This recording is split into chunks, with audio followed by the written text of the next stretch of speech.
everybody? It's Tony here with Nerds Never Sleep, doing another unboxing for you today. This time going back a little ways to the Iron Studios Avengers Endgame line. And this is actually part of the Black Order series of figures, which was Thanos' little crew that kind of came and went in both Infinity War and Endgame. They were pretty underutilized. I was a little disappointed by that, but they all looked really cool. So now I know, a while back when these all first came out, I actually did Cull Obsidian's unboxing.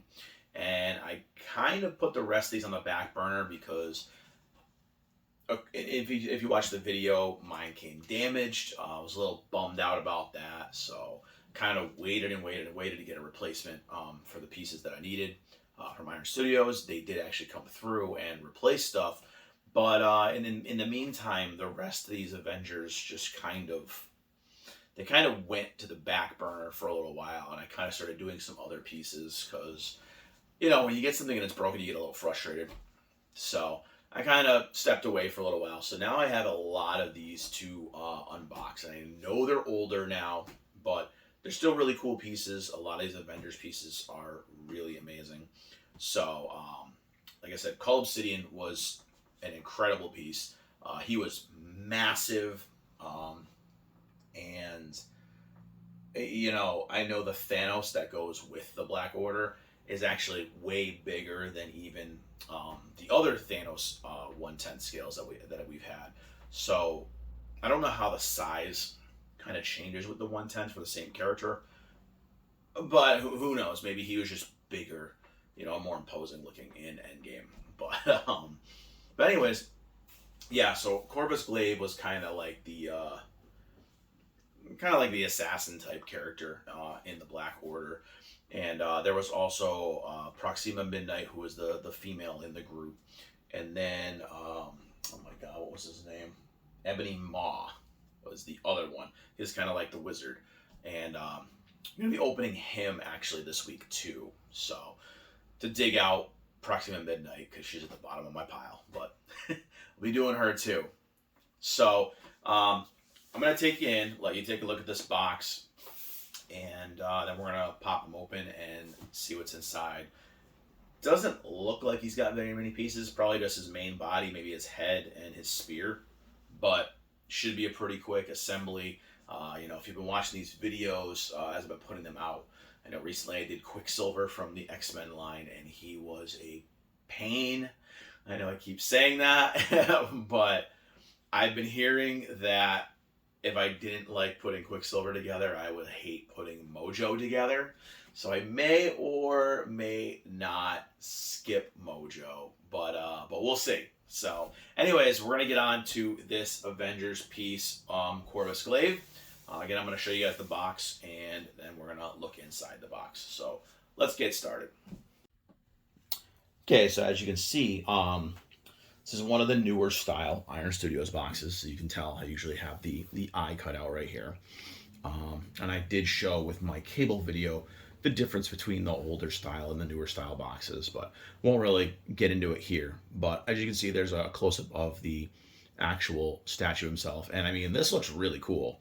So I don't know if that's actually this. I don't think it's the same pose. It's actually different than the actual statue. So it's more like a concept art. But if you see here, we're going to go around. His little, his spear is going to be there on the side, and kind of his a faded image of his face. And here's the actual statue we're going to get. So he's a little more hunched over and stuff than in that picture on the front. Typical thing. The Iron Studios logo, hashtag Iron Studios. Side of the box is going to be, the Iron Studios logo, Corvus Glaive, Iron Studios.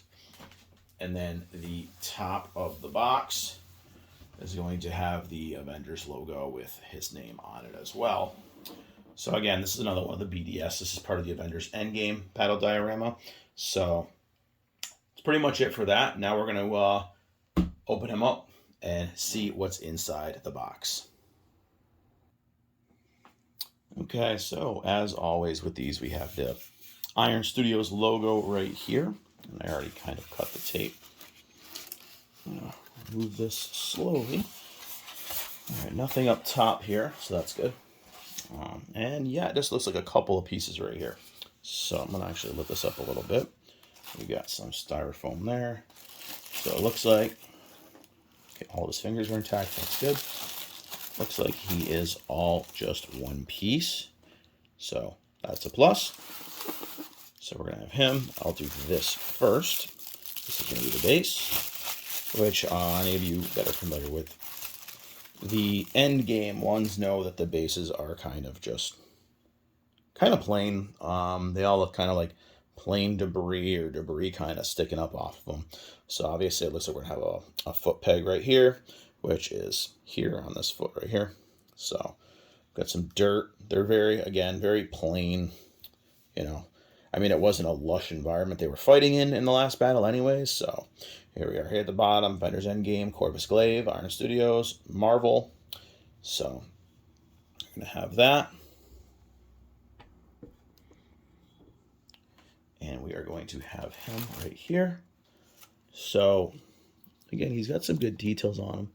He's got a little red sparkle on him here. He's got a little piece of glitter. I don't know. Must have been at a party or something, but he's got his crazy eyes. He almost in his face looks like Thanos. He's got all the cool little etchings all over like his cloak and his cape. Or well, yeah, his cape. And again, something I like that they do with these battle scenes is, like I said, the bottom of the cape, bottom of the shoes and the feet are, you know, dirty. Just kind of a cool effect. I mean, even down here on the bottoms, it kind of looks, they look lighter, like the details. He, speaking of light, he has a very lightweight piece. Very lightweight.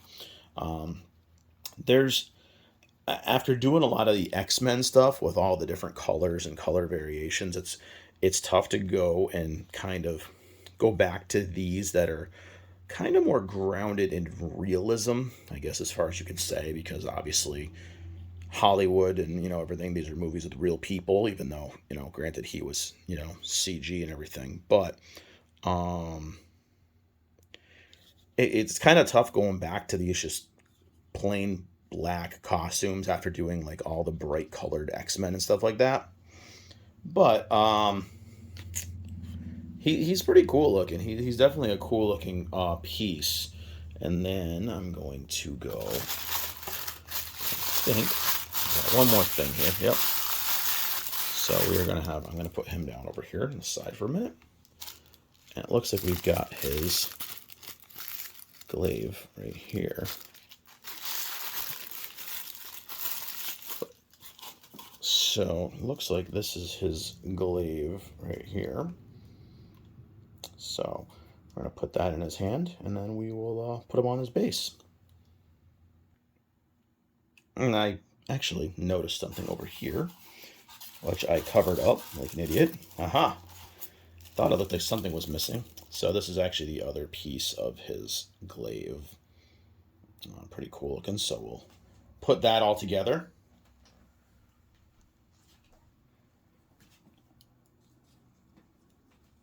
So now we're going to take him. I'm going to guess this is going to be the bottom, obviously.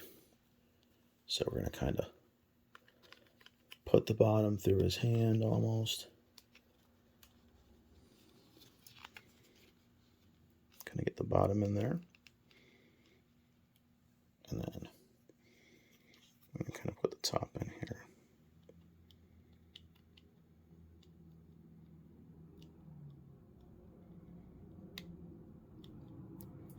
Kind of screwed in together, but we need a better angle to do this. So let's see here. I'm going to actually angle this a little bit better. Kind of put it in there.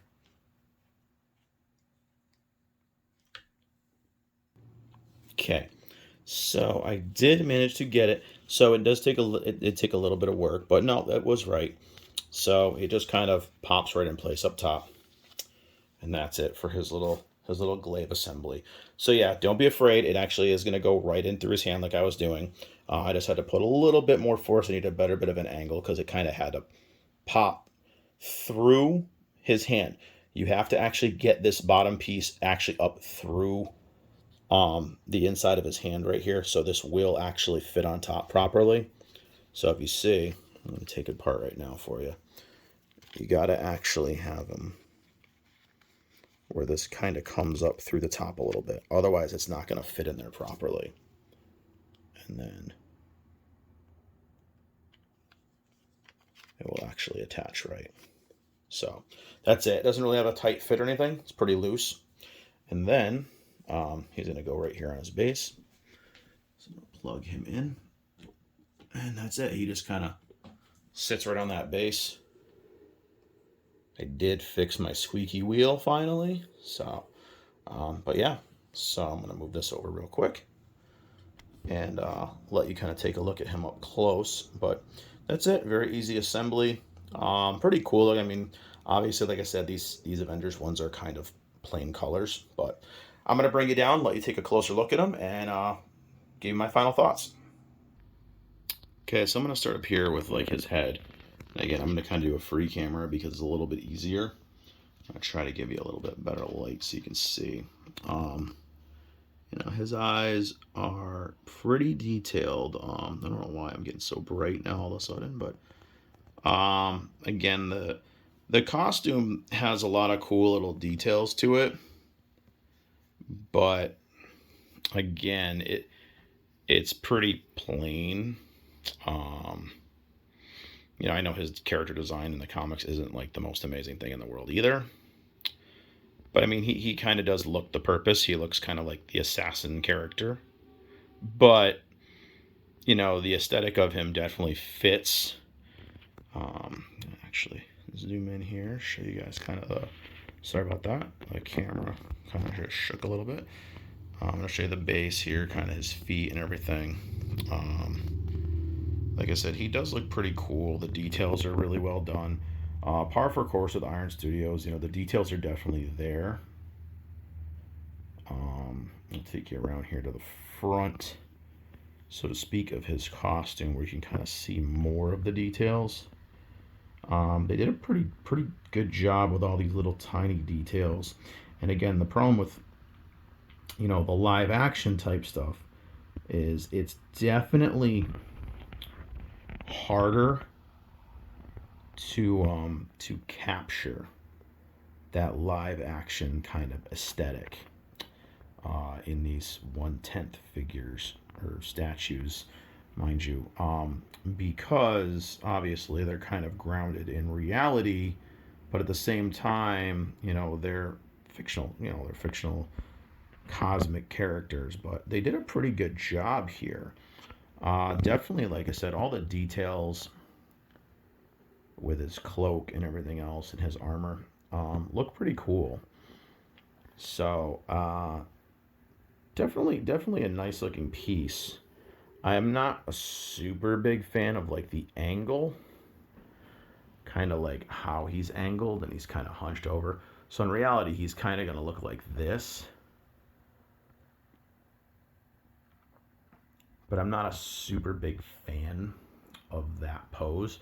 I would have rather seen him something, you know, at this angle, maybe, putting him at that angle and just kind of having the head a different way, because the angle of his head just looks kind of odd. So he's kind of like hunched over, looking with his back to you almost.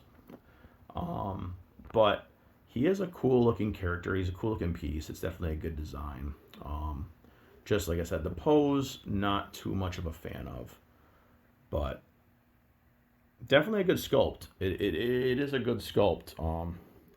Not one of my favorites in this line, but so I don't know. That's it for Corvus here. I'm gonna see if I can get Cull Obsidian off his shelf and just show you them next to each other really quick before I end this video. Okay, so wow, putting these two together, there's definitely a big size discrepancy here. Cull Obsidian is massive, and you can kind of see little little Corvus is about up to his waist. So here we go. I'll show you, because now that I actually have him fixed, I have not had him in a video. Uh, when I got him, his weapon was all broken. So, I mean, this piece, he's just awesome looking. He's so huge and imposing. I know he's kind of stealing the spotlight away from from little tiny Corvus over here, but you can definitely tell who the tank is and who the assassin is here. Because man, he tiny. So yeah, but that's them together, which makes me think, holy crap, when I open the Thanos, because he might be this size, if not bigger. But that's so far what I have put together. So we will see the other ones soon. All right, so big boy over here kind of stole the thunder of this whole video. Bringing out big old Call Obsidian here. Definitely stole the thunder away from Corvus Glaive. But I mean, I wanted to show you guys the perspective and just how much bigger he is. I mean, if you put him at the same level, even where their feet are, I mean, he's still double the size of Corvus Glaive, which I know he is much larger than him, you know, especially because I believe he was supposed to be kind of a combination of two of the characters in the original Black Order, which I think the other one was something dwarf, and I'm brain farting right now, but correct me if I'm wrong, but I'm just guessing. Um, but I mean, all in all, um, he is a cool looking piece. Again, I'm not as big of a fan of like kind of I like the positioning he's in. He's kind of looks like he's in motion, but I don't know. I don't like the position of the head. I don't, maybe because it's just so straight with the body on like an angle here. I don't know. I kind of wish he kind of would have been this way, facing with maybe his head facing this direction, kind of like with a hunch, maybe looking like he was looking to like leap or strike. Um, Kind of actually. I think if they would have went with a standard straight up and down pose like this, it would have looked boring because I believe Proxima Midnight and Ebony Maw are both just standing straight up, like, you know, like they're posing. But this does look a little bit more in motion. Looks like he's kind of going out. Like I said, I mean, you can always put him, maybe he's coming out from the side of him just to kind of swoop in. But again, it's definitely hard to go back to these like live action iteration statues now that I've been veering off to the more animated series stuff, because I feel like the details in the animated ones are a lot crisper. Um, these ones they had to really play it safe, I feel, because you're trying to get these actors and actresses' faces down. But they did a pretty good job with this one. I like it, but there's a lot of things I would have changed, especially with the posing and stuff like that.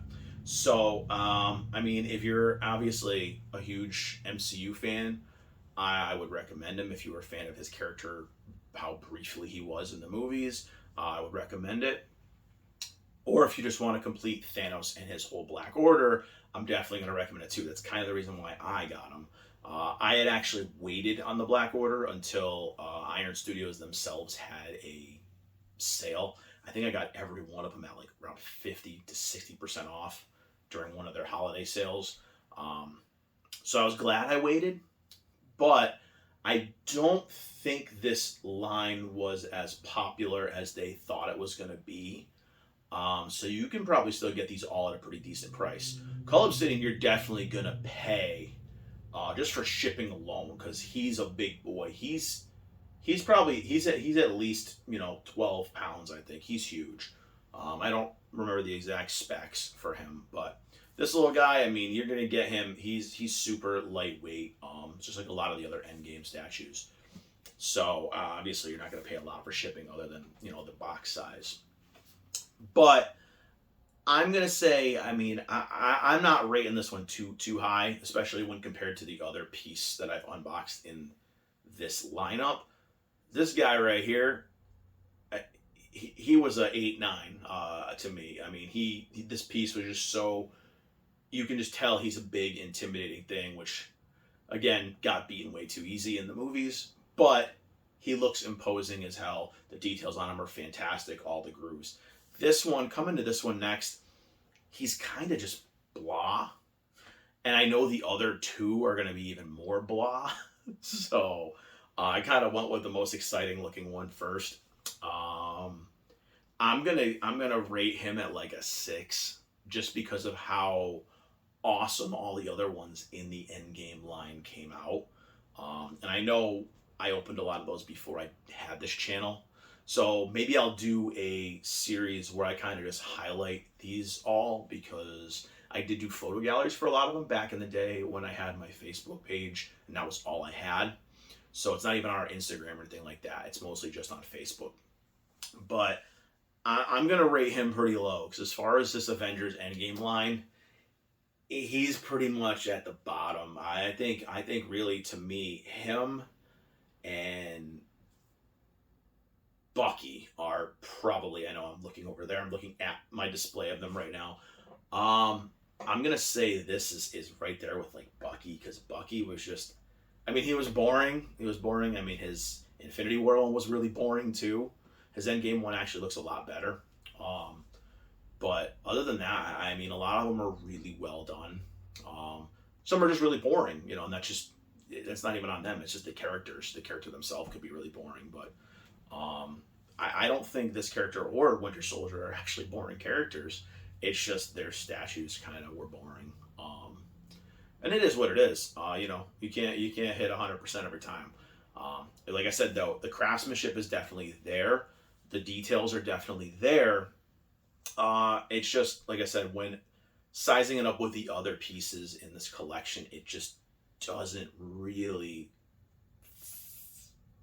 measure as high as the other ones. I mean, you got amazing pieces in the series like Star-Lord and Doctor Strange and Falcon that have these big dynamic bases underneath them and these poses, and just, even the Spider-Man versus the Outrider was just, it's really cool looking.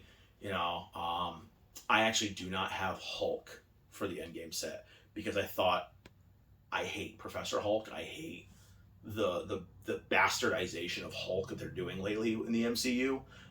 In my display, I actually have the Hulk from Thor Ragnarok taking place in the battle with with Thanos in Endgame, kind of what I would have liked personally myself. But anyways, totally off topic there, but kind of getting into a little details here about why I'm giving this kind of the score I did. I just don't think it's that amazing of a piece when compared to the rest in the line, especially when you're talking the newer stuff like their X-Men lines, because man, their X-Men line blows away anything in their MCU lines by far. So if you got to pick one or the other, I would definitely go with the X-Men line over the Avengers line. But they do fit nicely in display together, because the colors are not overly bright on the X-Men, so they actually do fit in. I may actually change up my display and make a little Avengers versus X-Men setup. So we'll see. But anyways, I'm going to end this video. I kind of went on a little rant kind of here about what I think about these, and I apologize for that. But if you want to check out photo galleries, again, I've been having a lot of problem with the meta uploading for photos and stuff like that. So I'm trying everything I can to get these photo galleries up. I am so far behind on photo galleries. There are galleries that I posted that are gone.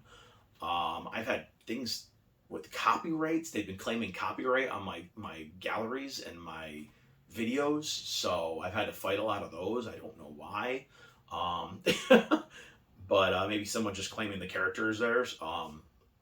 But hopefully the situation gets resolved with the apps and the uploads and the downloads and the everything else, and these galleries should be up soon. Now that his weapon is done and I've got him out of his display area, I may just tap the pictures of him as well.